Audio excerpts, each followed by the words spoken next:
Welcome students, welcome to AIR Gurukul. My name is Rohit Srivastava और इस session में हम लोग रोलिंग मोशन में PYQ पैटर्न्स डिस्कस करेंगे। Okay, so let's begin the session.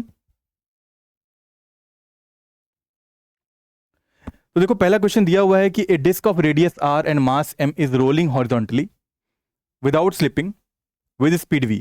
एक डिस्क है जो कि सरफेस पे रोल कर रही है, ठीक है, विदाउट स्लिपिंग। विदाउट स्लिपिंग का मतलब क्या होता है? Pure rolling, right. और इसका रेडियस जो है वो r है, मास m है इस डिस्क का, विद स्पीड v। ठीक है, ये स्पीड v से मूव कर रही है फॉरवर्ड डायरेक्शन में। It then moves up and, अच्छा, रोल भी कर रही है तो इसमें एंगुलर वेलोसिटी भी होगी, बिकॉज रोलिंग मोशन में रोटेशन भी होता है, साथ साथ ट्रांसलेशन भी होता है। It then moves up an incline plane smooth surface, incline smooth surface as shown in figure. Figure नहीं दिया हुआ लेकिन बना दे रहा हूं। एक्चुअली एक इंक्लाइन प्लेन यहां पे होगा, ठीक है।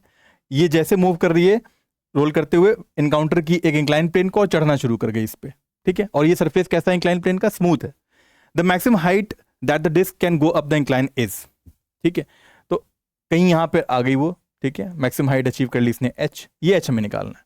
लेकिन उससे पहले एक चीज को समझो कि ये सरफेस स्मूथ है, यानी कोई फ्रिक्शन नहीं लग रहा। फ्रिक्शन नहीं लग रहा ना इस सरफेस पे ना इस इंक्लाइन सरफेस पे, तो क्या होगा? क्या टॉर्क लगेगा? अगर यहाँ फ्रिक्शन लग रहा होता तब हम लोग कहते कि भाई मोशन इधर हो रहा है तो रिलेटिव मोशन को अपोज करने के लिए फ्रिक्शन ऐसे लगता, काइनेटिक लगता वो भी। और रेडियस अगर r है तो टॉर्क लगता क्लॉकवाइज, और उसकी वैल्यू होती Fk into r, kinetic friction into r. Because r देखो इधर निकालो, r क्रॉस f करो, टॉर्क कैसे लग रहा। अगर लगता तो Fk ही क्या प्रोड्यूस करता? I alpha, because torque is equal to I alpha होता है। हम लोग यहां पर I रख देते किसका? डिस्क का, और अल्फा आ जाती वैल्यू कुछ ना कुछ non zero value, because friction तब लग रहा होता। अभी तो लग नहीं रहा है, क्वेश्चन में दिया ही हुआ है। और अगर अल्फा नॉन जीरो आता तो अल्फा ही क्या होता है? D omega by D T होता है, राइट।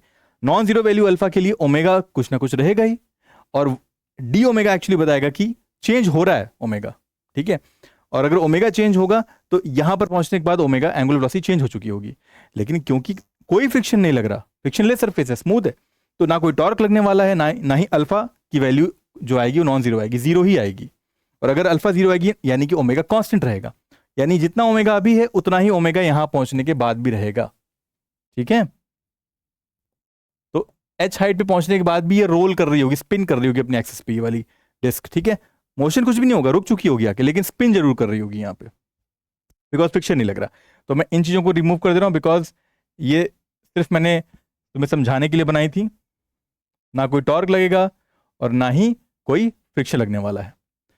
अब एक चीज को नोटिस करो, अगर हम लोग अब मैकेनिकल एनर्जी कंजर्वेशन करें इस पॉइंट से इस पॉइंट का, तो initial mechanical energy should be equal to final mechanical energy. हम पढ़ते आए वर्क एनर्जी थ्योरम में, I mean conservation of energy में।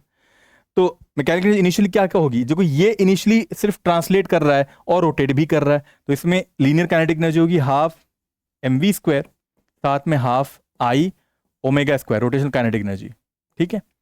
और फाइनली जब यहां पहुंच गया है तो पोटेंशियल एनर्जी है, और ये सरफेस को हम लोग जीरो पोटेंशियल मान रहे हैं, रेफरेंस लाइन, ये पूरा सरफेस, ठीक है। इनिशियली इसीलिए इसमें सिर्फ काइनेटिक एनर्जी रही, कोई पोटेंशियल नहीं रही। लेकिन यहां पर पहुंचने के बाद इसमें पोटेंशियल एनर्जी आ गई है mgh, साथ में ये रोल भी कर रही है अपने एक्सिस पे, तो हाफ I ओमेगा स्क्वायर रहेगा रोटेशनल काइनेटिक एनर्जी। I वही रहेगा बिकॉज डिस्क तो चेंज होने नहीं वाली, ठीक है। तो ये और ओमेगा भी चेंज नहीं हुआ, तो ये दोनों टर्म कैंसिल हो गए। तो क्या आ गया formula finally? Half mv square is equal to mgh, m से m कैंसिल हो गया और h की वैल्यू आ गई v स्क्वायर बाई 2g, ठीक है। तो option D is right, v square by 2g, ठीक है। ये जेईई मेन 2024 में पूछा गया था। आगे बढ़ते हैं। इस क्वेश्चन में कह रहा है कि a disc is rolling without slipping on a surface. ये डिस्क है जो कि रोल कर रही है विदाउट स्लिपिंग ऑन सरफेस, यानी कि अगेन प्योर रोलिंग का केस है, और मैं लिख दे रहा हूं यहां पे प्योर रोलिंग का केस है ये। और प्योर रोलिंग में क्या होता है? v equal to r omega होता है, ठीक है। The radius of the disc is r at t equal to 0, the top most point of the disc is a as shown in figure. t equal to 0 पे a point यहां पे है। When the disk completes half its rotation, the displacement of point A from its initial position is, तो half rotation जब complete करेगा तो A point नीचे आ जाना चाहिए ना, यहां पे कहीं पे, राइट। अरे भाई, हाफ रोटेशन का मतलब क्या होता है? फुल रोटेशन होता है 2 पाई, हाफ रोटेशन मतलब पाई, यानी ए पॉइंट यहां जाना चाहिए, लेकिन ए पॉइंट यहां आ तो गया, लेकिन तुम याद करो कि रोलिंग मोशन में ट्रांसलेशन भी होता है ना रोटेशन के साथ साथ। तो ये अगर ऐसे ऐसे रोल कर रही है ओमेगा एंगुलर वेलोसिटी से, सॉरी रोटेट कर रही है, तो ट्रांसलेट भी तो कर रही होगी किसी वी वेलोसिटी से, तभी तो v equal to r omega लिखेंगे हम लोग, राइट। तो ये ट्रांसलेट करेगी, कितना ट्रांसलेट कर जाएगी, मान लो यहां पर आ गई हाफ रोटेशन के बाद, तो ये डिस्टेंस जो ट्रैवलिंग होगी वो उतनी ही होगी जितना इसका सर्कमफरेंस है यहां से लेके यहां तक का।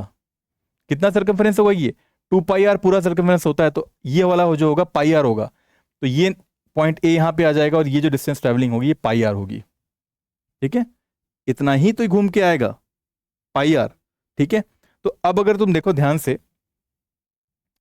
कि अगर इसको ज्वाइन कर दें तो ये राइट एंगल ट्रायंगल बन रहा है, और हमें इस ए से इस एक का डिस्प्लेसमेंट ही पूछा हुआ था, displacement of point A from its initial position. अभी यहां पे आ गया finally, initial position point A का यहां पे था, हाफ रोटेशन कवर करने के बाद यहां पे आ गया, तो ये लेंथ पूछी हाइपोटेन्यूज, कैसे निकालेंगे उसे।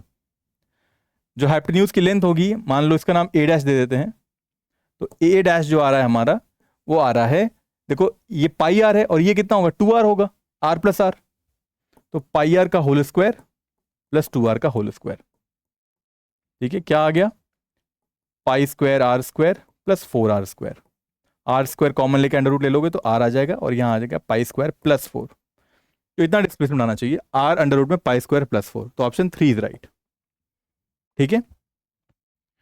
आगे बढ़ते हैं, इस क्वेश्चन में देखते हैं क्या लिखा है कि a sphere of radius a, एक रेडियस ए का स्फीयर है, and mass m rolls along a horizontal plane with constant speed v naught, roll कर रहा है v नॉट से, आई मीन रोल कर रहा है तो ट्रांसलेशन भी है रोटेशन भी है। It encounters an incline plane at an angle of theta, incline plane theta angle पे है, एंड क्लाइम्स अपवर्ड, और चढ़ना शुरू कर गया इस पे, assuming that it rolls without slipping, यहां भी प्योर रोलिंग का केस है, कोई स्लिपिंग नहीं हो रही है। How far up the sphere it will travel, तो अब अगेन रोल कर रहा होगा किसी इनिशियल काइनेटिक एनर्जी से, तो इनिशियल रोटेशनल एंगुलर वेलोसिटी से, ठीक है। तो अगेन यहां पर क्या लगा सकते हैं हम लोग, कंजर्वेशन ऑफ एनर्जी, तो mechanical energy initially will be equal to mechanical energy finally, और ये सरफेस को हम लोग क्या मान रहे हैं, जीरो पोटेंशियल मान रहे हैं, रेफरेंस लाइन मान रहे हैं।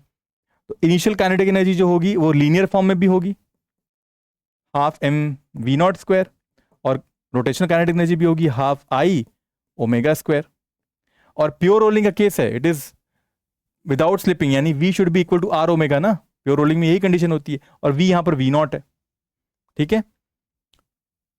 और इनिशियली कोई पोटेंशियल नहीं होगा बिकॉज ये सरफेस पे ही है, ठीक है। और फाइनल काइनेटिक एनर्जी जो होगी, सॉरी फाइनल मैकेनिकल एनर्जी जो होगी, जब यहां ये चढ़ चुका है यहां पर h हाइट पे, तो mgh पोटेंशियल एनर्जी हो गई साथ में, अब यहां पर आगे रुक चुका है ये, ठीक है।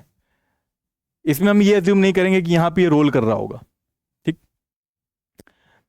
तो mgh ही मान के चलो, ठीक है। तो उस हिसाब से देखें तो यहां पर आई तो हमें पता है कि स्फीयर का होता है 2/5 mr स्क्वायर, ठीक है। तो half m v not square plus half 2/5 mr square, और ओमेगा की जगह रख देंगे v not square by r square is equal to m g h, ठीक है। ये आर स्क्वायर से आर स्क्वायर कैंसिल हो गया, m भी कैंसिल हो रहा है दोनों साइड से, तो यहाँ 2 से 2 कैंसिल हो गया, v not square by 2 is equal plus यहाँ v नॉट स्क्वायर बाई 5 आ गया इज इक्वल टू gh आ गया, ठीक है। तो फाइनली जो हमारा आंसर आ रहा है, नीचे 10 आ गया, ऊपर में 7 v नॉट स्क्वायर आ गया इक्वल टू gh, तो h की वैल्यू आ रही है 7 v not square by 10g, और ये देखो तो शायद ऑप्शन में कहीं नहीं है, तो नन ऑफ दीज आंसर होगा, ठीक है। इवन दो यू कंसीडर कि यहां पर मान लो रोटेट अभी भी कर रहा है, हालांकि हमने v not equal to r omega जो विदाउट स्लिपिंग का कंडीशन है वो लगा दिया है, तभी हमने ये आंसर पाया, राइट। लेकिन अगर मान लो यहाँ रोल भी कर रहा होगा ना, तब भी अगर यहाँ पर हाफ आई ओमेगा स्क्वायर रखोगे, यहाँ का rotation kinetic energy omega same रहेगा तो कैंसिल आउट हो जाएगा, उस केस में भी साइन थीटा वाला टर्म कहीं नहीं आने वाला, तब भी ऑप्शन 4 ही रहेगा, नन ऑफ दीज, ठीक है। इस क्वेश्चन देखते हैं, consider cylinder of mass m resting on A rough horizontal रग, ये एक सिलेंडर है जो कि इस रफ हॉरिजॉन्टल रग पे रेस्ट कर रहा है, that is pulled out under it with an acceleration of a, perpendicular to the axis of cylinder. तो क्या किया गया है कि इस रग को खींचा गया ए एक्सेलरेशन से इधर की ओर। तो जब इसको खींचा गया ए एक्सेलरेशन से इधर की ओर, तो ये जो सिलेंडर ही है, राइट, तो ये सिलेंडर पे एक स्यूडो फोर्स लगेगा ना, इधर की ओर स्यूडो फोर्स लगेगा, जिसके वजह से क्या होगा, ये इधर की ओर मूव करना चाहेगा, जिसकी वजह से रिलेटिव मोशन राइटवर्ड हो रहा है, तो फ्रिक्शन पीछे की ओर लगेगा, इसलिए फ्रिक्शन इस सिलेंडर पे ऐसे दिखाया हुआ है। ठीक है, और पूछा है कि वही फ्रिक्शन जो है, what is f friction at point p पे फ्रिक्शन कितना होगा, वो निकालना है हमें। It is assume that the cylinder does not slip, cylinder जो है स्लिप नहीं कर रहा है। ठीक है, तो अब इस चीज को नोटिस करो, मैं एक बार क्या कर रहा हूं, इनका फ्री बॉडी डायग्राम बना रहा हूं पहले इस सिलेंडर का। तो सिलेंडर मान लो अभी रेस्ट पे था, लेकिन जैसे इस पे स्यूडो फोर्स लगना शुरू हुआ, फ्रिक्शन डेवलप हुआ है, तो ये फ्रिक्शन इधर की ओर लग रहा है। ठीक है, एफ ही नाम देते हैं उसे, और रेडियस आर है, मास एम है इसका। ओके, तो होगा क्या, ये फ्रिक्शन ही एक लौता फोर्स है इस सिलेंडर पे जो इसमें क्या प्रोड्यूस कर सकता है, टॉर्क प्रोड्यूस कर सकता है, राइट। तो टॉर्क कैसा होगा, वो क्लॉकवाइज होगा, बिकॉज आर को बाहर निकालो, आर क्रॉस एफ करो, टॉर्क कैसा डेवलप होगा, तो टॉर्क की वैल्यू कितनी हो जाएगी, एफ आर, करेक्ट। और साथ ही साथ यही फ्रिक्शन है जो एक लौता फोर्स है जो कि ट्रांसलेशन भी डेवलप करेगा इसमें, इधर की डायरेक्शन में, और एक एक्सेलरेशन भी डेवलप करेगा। तो इसमें एक एक्सेलरेशन डेवलप हुई, ले सपोज A1 इस M सिलेंडर में, तो हम लोग लिख सकते हैं F is equal to m A1, ये भी लिख सकते हैं, राइट। और torque is equal to f r होता है, ये हम जानते हैं, आर क्रॉस एफ, लेकिन torque is equal to I alpha भी तो होता है। ठीक है, ओके, अभी आगे बढ़ने से पहले एक चीज समझ लेते हैं कि ये देखो, इस वाले जो रग है इसकी फ्री बॉडी डायग्राम पे आ जाओ। इस ये पी पॉइंट जो है इस पे भी है, कहीं पे इस पे तो है ही, इस पे भी है, और ये पी पॉइंट जो है देखो, कोई स्लिपिंग नहीं हो रही दोनों के बीच में। तो अब देखो ये रोटेट कर रहा है, तो अल्फा एंगुलर एक्सेलरेशन डेवलप हुआ ना इसमें, तो एक एक्सेलरेशन इस पी पॉइंट की अल्फा आर भी तो होगी, और ए एक्सेलरेशन से ये सेंटर ऑफ मास इधर मूव कर रहा है, तो ये पी पॉइंट भी तो centre of acceleration, I mean A1 acceleration से इधर मूव कर रहा होगा। तो नेट एक्सेलरेशन पॉइंट पी की कितनी हो जानी चाहिए, अल्फा आर प्लस A1 हो जानी चाहिए नेट एक्सेलरेशन, और यही पी पॉइंट की एक्सेलरेशन भी होनी चाहिए इस रग पे भी, है ना, A1 प्लस अल्फा आर, तभी तो दोनों स्लिप नहीं करेंगे, एक साथ मूव करेंगे। ठीक है, तो बेसिकली ये पी पॉइंट इस रग के साथ मूव कर रहा था, और रग जो है ए एक्सेलरेशन से मूव कर रहा था, तो a should be equal to, यहां लिख दे रहा हूं मैं, a should be equal to A1 plus alpha r होना चाहिए। ये रिलेशन समझ में आया। अच्छा, अब हम लिख चुके हैं कि torque is equal to I alpha, यानी F R equal to I alpha. तो इसी को प्रोसीड करते हैं, F R is equal to I alpha है, तो आई सिलेंडर कितना होता है, एम आर स्क्वायर बाई 2 होता है, और साथ में अल्फा। ठीक है, आर से आर कैंसिल हो गया। ठीक है, ओके, अब एफ इज इक्वल टू आ गया एम आर अल्फा बाई 2। ठीक है, और यहां से हमने पाया है कि F equal to m A1 होता है, तो A1 यहां से अगर निकाल लें हम लोग, तो कितना आ जाएगा, ए माइनस अल्फा आर आ जाएगा ना, वो यहां पुट करते हैं, तो क्या आ जाएगा, m times a minus alpha r. ठीक है, तो देखो ये दोनों ही फ्रिक्शन ही है, तो इसको अगर इक्वेट कर दें इससे, m a minus alpha r, m से एम कैंसिल हुआ, इसको सॉल्व कर लेते हैं जरा सा, r alpha by 2 is equal to a minus r alpha, ये इधर आएगा 3 आर अल्फा बाई 2 हो गया, और साथ में इज इक्वल टू ए आ गया। ठीक है, तो फर्दर इसको सिंप्लीफाई कर लेते हैं, तो आर अल्फा बाई 2 की वैल्यू आ रही है, सॉरी आर अल्फा की वैल्यू आ रही है 2a/3। ठीक है, 2a/3 आर अल्फा की वैल्यू आ रही है, और हमें चाहिए क्या, फ्रिक्शन चाहिए। तो फ्रिक्शन अगर यहां से निकाल लें या फिर यहां से निकाल लें, यहां पर फ्रिक्शन कितना आ रहा था, एम आर अल्फा बाई 2 आ रहा था ना, मैं दूसरे इंक से लिख दे रहा हूं, जो फ्रिक्शन आ रहा था इनिशियली हमने यहां कैलकुलेट किया था एम आर अल्फा बाई 2। ठीक है, और आर अल्फा हमने निकाला हुआ है 2a/3, तो m/2 को रहने दो, और आर अल्फा की जगह रख दो 2a/3, 2 से 2 कैंसिल हो गया, ma/3 आ गया, क्या, फ्रिक्शन। तो फ्रिक्शन की वैल्यू आ रही है ma/3, तो option D is right, ma/3 is right answer. ठीक है, आगे बढ़ते हैं, ये क्वेश्चन एडवांस का है, इसको देखते हैं। इसमें लिखा हुआ है कि at time t equal to 0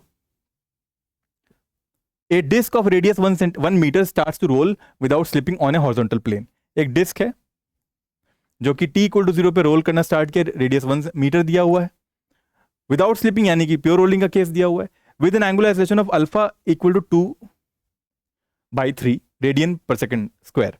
ठीक है, अल्फा दिया हुआ है, एंगुलर एक्सेलरेशन अल्फा है इसमें।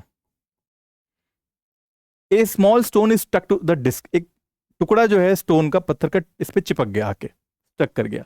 Eight t equal to 0 it's at the contact point of the disc, time t equal to 0 पे वो यहां पे था कहीं पे कॉन्टेक्ट पॉइंट पे, and the plane. Later at time t equal to √π second the stone detaches itself and flies off tangentially from the disc. ठीक है, तो इतने टाइम के बाद वो कुछ एंगल कवर किया होगा और फिर उसके बाद वहां से हट जाता है और फ्लाई ऑफ कर जाता है tangentially. The maximum height reached by the stone measure from the plane is इतना and find the value. Okay, तो पहले ये समझते हैं कि t इक्वल टू 0 की कंडीशन क्या थी। t इक्वल टू 0 पे स्टोन यहां पे था, यहां पे था, ठीक है, और उसके बाद t इक्वल टू √π पे वो कुछ एंगल कवर किया होगा, let's suppose theta angle cover किया होगा। पहले वो थीटा निकाल लेते हैं। थीटा कैसे निकाल सकते हैं? हम लोग जानते हैं एंगुलर वेरिएबल्स के केस में थीटा इज इक्वल टू होता है omega not t plus half alpha t square, लेकिन ओमेगा नॉट तो 0 है because it starts to roll from rest only, तो हम लोग लिख सकते हैं हाफ अल्फा टी स्क्वायर। ठीक है, अब अल्फा दिया हुआ है यहाँ पे 2/3 है ना, और t दिया हुआ है √π सेकेंड के बाद, तो √π का स्क्वायर, तो ये 2 से 2 कैंसिल हो गया, 1/3 1/3 और ये हो गया पाई, तो π/3 यानी कि 60 डिग्री। थीटा जो कवर हो रहा है यहां पे 60 डिग्री का कवर कर रहा है ये। ठीक है, ये स्टोन जब 60 डिग्री का एंगल कवर कर रहा है तब जाके वो फ्लाई ऑफ कर जा रहा है ऐसे टेंजेंशियली। ठीक है, और अल्फा ऐसे है, रोलिंग हो रही है, तो इसमें एक फॉरवर्ड वेलोसिटी भी होगी सेंटर ऑफ मास की v, लेट्स सपोज, तो ये वो इस पॉइंट की भी वेलोसिटी होगी फॉरवर्ड डायरेक्शन में v। ठीक है, और प्योर रोलिंग का केस है, ये क्या हुआ?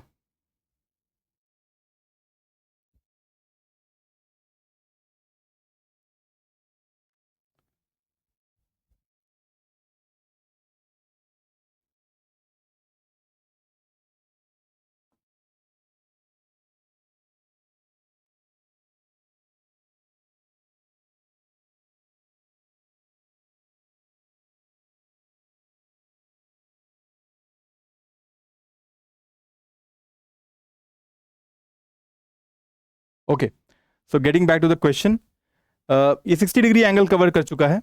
ठीक है, और इस पॉइंट पे ये टेंशनली फ्लाई ऑफ करता है, ये v इसकी फॉरवर्ड वेलोसिटी थी, और यहां पर देखो दिया हुआ विदाउट स्लिपिंग यानी v equal to r omega है, तो अगर ओमेगा एंगुलर वेलोसिटी है इसकी, तो इस पॉइंट पे जो टेंशन वेलोसिटी होगी ये आर ओमेगा के बराबर होगी, और यही v के बराबर होगी जो इसका टेंशन वेलोसिटी होगा किसी भी पॉइंट पे। ठीक है, तो एक्चुअली में इसमें नेट वेलोसिटी कितनी होगी? अब एक चीज नोटिस करो, नेट वेलोसिटी कहीं इनके बीच में आएगी ऐसे, राइट? तो अब इसको अगर हम लोग इधर की ओर बढ़ाएं, ये 60 डिग्री है, तो ये 90 है, ये 30 हो जाएगा, ये पूरा 90 है, ये 30 है, ये 90 है, कितना हुआ 150, और सॉरी 120 हुआ, तो ये कितना हो गया 60 हो गया, राइट? तो अब वर्टिकल हाइट कवर करनी है, देखो इसमें लिखा हुआ ना, detached itself flies off tangentially from the disc, the maximum height reached by the stone measure from the plane. Maximum height तो वर्टिकल होती है ना, तो हमें ये हाइट पता करनी है, उसके लिए ये वाली वेलोसिटी चाहिए हमें वी वाई। वो कैसे निकालेंगे? इस v का कंपोनेंट लेंगे यहाँ पे, जो कि क्या हो जाएगा v sin 60 डिग्री, है ना, v sin 60 डिग्री हो जाएगा, करेक्ट? अच्छा, अब देखो यहाँ पे sin 60 की वैल्यू होती है √3/2। ठीक है, तो vy आ गया हमारे पास। ओके, अब एक चीज और लिखी हुई है कि जो स्टोन मैक्सिमम हाइट रीच कर रहा है वो कैसे निकालते हैं हम लोग? v square equal to u square plus 2gh से ना, लेकिन यहां पर ऊपर की ओर जा रहा है तो g क्या रखना पड़ेगा? यहाँ पे नेगेटिव रखना पड़ेगा ना, तो यहां -2gh रख देते हैं, और h मैक्सिमम हाइट है तो v क्या हो जाएगा? 0 हो जाएगा मैक्सिमम हाइट पे। u ये वाली है वर्टिकल वाली uy, इसको uy कह दो, तो इसका हमने रख दिया v√3/2 का होल स्क्वायर और -2gh, तो 2gh इज इक्वल टू इसके बराबर आ गया v स्क्वायर 3/2 के बराबर, 3/4 के बराबर, सॉरी। ठीक है, तो हमें चाहिए क्या वैसे? h ही चाहिए ना, मैक्सिमम हाइट अचीव बाय, वो इस फॉर्म में दिया हुआ है, तो h की वैल्यू आ रही है 3v² 3v² बाई 8g। ठीक है, ये मैक्सिमम हाइट आ रहा है हमारा। ऑलराइट, अब 1/2 प्लस x/10 ये मैक्सिमम हाइट लिखा हुआ है। तो एक चीज और नोटिस करो कि कुछ हाइट कुछ डिस्टेंस ऊंचाई ये चढ़ चुका था, उसके बाद इसने टेंजेंशियली फ्लाई ऑफ किया है। तो ये ऊंचाई कितनी होगी? अब क्योंकि ये r था, राइट, तो r का कंपोनेंट यहां लेंगे तो r cos 60 आएगा, जो कि क्या हो जाएगा r/2। ये r/2 हो गया, तो बची हुई लेंथ भी कितनी होगी? r/2 होगी ना, बिकॉज पूरा रेडियस r है। तो ये लेंथ जो आ गई r/2 आ गई। तो r/2 प्लस जो भी हाइट चढ़ा वो, अब कहां से निकालना है? Maximum height measured from the plane, इस प्लेन से मैक्सिमम हाइट मेजर करनी है ना। तो जो मैक्सिमम हाइट है from the plane is r/2 plus this height 3v² upon में 8g। ठीक है, अब v जो है ओमेगा r है। ठीक है, और एक चीज और नोटिस करो कि हमें ओमेगा भी फाइंड आउट करना पड़ेगा कितने टाइम के बाद, because v is equal to r omega है ना, और ओमेगा चेंज हो रहा है बिकॉज अल्फा है इसमें 2/3।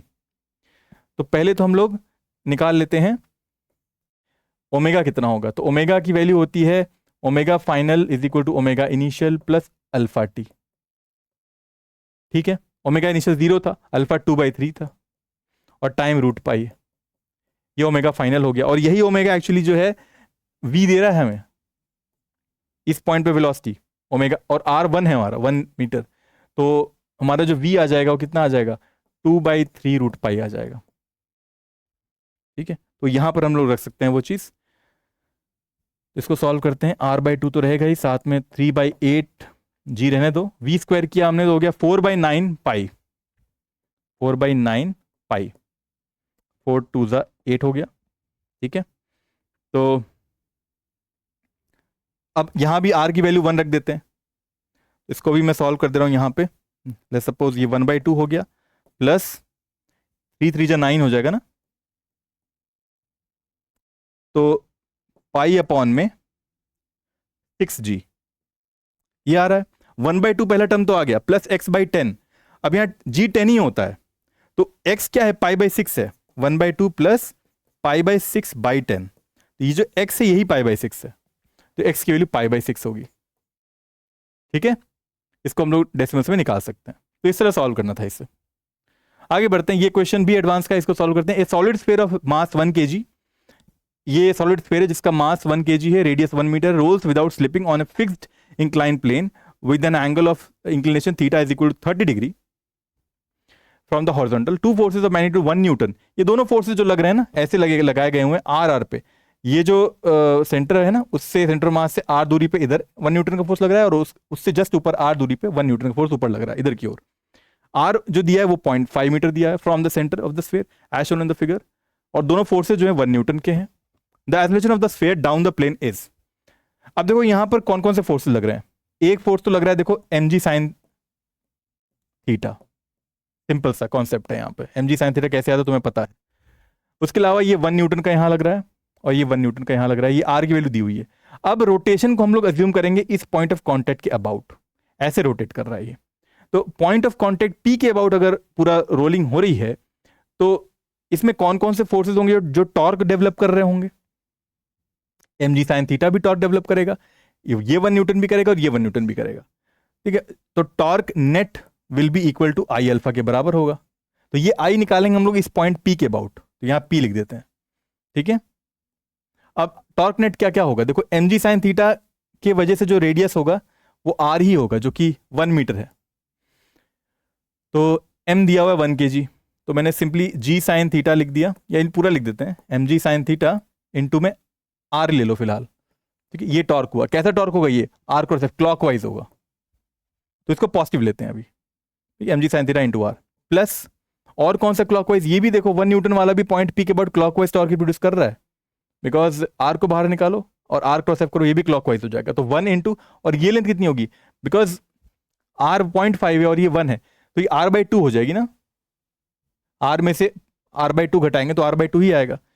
तो 1 न्यूटन वाला भी जो टॉर्क प्रोड्यूस कर रहा है उसके लिए रेडियस r/2 है। परपेंडिकुलर डिस्टेंस ले नहीं है हम लोग, 1 इंटू r/2। साथ में ये माइनस हो जाएगा, ये वाला देखो अपोजिट डायरेक्शन में, r बाहर निकालो, आर को ऐसे करो, ये एंटी क्लॉकवाइज टॉर्क प्रोड्यूस कर रहा है, इसलिए माइनस करना पड़ेगा, और इसके लिए 1 न्यूटन फोर्स रहेगा, और लेंथ ये रहेगी परपेंडिकुलर डिस्टेंस, जो कि कितनी हो जाएगी r/2 प्लस ये पूरी हो गई 2r, और ये है यही, इसको r मान लो, ये r है और साथ में ये 0.5 है, तो ये 3r/2 हो गई, ठीक है, और यही IP अल्फा के बराबर होगा। 3r/2 मैं क्यों कर रहा हूं, बिकॉज अगर तुम ऐसे नोटिस करो इसको, ये पूरा r था, ये सेंटर से लेके P पॉइंट तक का, इस सेंटर का नाम O दे दो, O से P तक रेडियस ही था 1 मीटर का, और उससे 0.5 आगे 1 प्लस 0.5 1.5 हो गया, यानी कि 3/2, और रेडियस तो हम लोग 1 रखने ही वाले हैं, तो अब सारी वैल्यूज रख दो, m की जगह पे हमने 1 रख दिया, तो g हो गया साइन थीटा इंटू r1 ही है, ये भी 1/2 हो गया, माइनस ये 3/2 हो गया, is equal to IP alpha. अब IP क्या होगा, देखो ये है एक स्फेयर, सॉलिड स्फेयर है, सॉलिड स्फेयर का सेंटर ऑफ मास के अबाउट जो मोमेंट ऑफ इनर्शिया होता है वो 2/5 mr² होता है। अब उसको हम लोग पैरेलल एक्सिस थ्योरम से शिफ्ट करेंगे P पॉइंट पे, तभी तो IP आएगा, तो 2/5 mr² प्लस mr², बिकॉज हमने R से शिफ्ट किया है, इज इक्वल टू अल्फा हो गया, ठीक है। तो इसको सॉल्व कर लेते हैं, g साइन थीटा, ये कितना हो जाएगा, -2/2 ना, -1 हो जाएगा एक्चुअली में, और यहां आ जाएगा 7/5 mr² इंटू अल्फा, ठीक है, और इसमें थीटा दिया हुआ है, तो साइन 30 डिग्री हो जाएगा, साइन 30 की वैल्यू होती है 1/2, तो g/2 - 1 इज इक्वल टू 7/5, मास दिया हुआ है 1 kg, रेडियस भी 1 है, तो 7/5 इंटू अल्फा हो गया, बिकॉज यहाँ 1 रखो, यहाँ भी 1 रखो, तो सब 1 हो गया, खाली अल्फा बचा, और g की जगह क्या रख दो, 10 रख दो, तो 10/2 - 1 इज इक्वल टू 7/5 अल्फा, ये एलसीएम लिया हमने, ये हो गया 8/2 इज इक्वल टू 7/5 अल्फा, ठीक है, तो 2 4 8 हो गया, तो अल्फा की वैल्यू कितनी आ गई, अल्फा 20/7 आ गई, इतना रेडियन पर सेकेंड स्क्वायर हमारा अल्फा होगा। तो एक्सेलरेशन निकालना है, अब एक्सेलरेशन कितना होगा, अल्फा हमें मालूम चल चुका है, ठीक है, तो एक्सेलरेशन जो होता है टेंजेंशियल वो अल्फा r के बराबर ही होता है, और अल्फा 20/7 है, रेडियस 1 है, तो 20/7 मीटर पर सेकेंड स्क्वायर ही होगा आंसर, ठीक है, तो 20/7 हम लोग यहां रख देंगे, ठीक। तो इसी तरह ये सेशन कंप्लीट होता है स्टूडेंट्स, अगले सेशन में फिर मिलेंगे नए टॉपिक के साथ, until then keep learning and keep having fun with physics, thank you very much.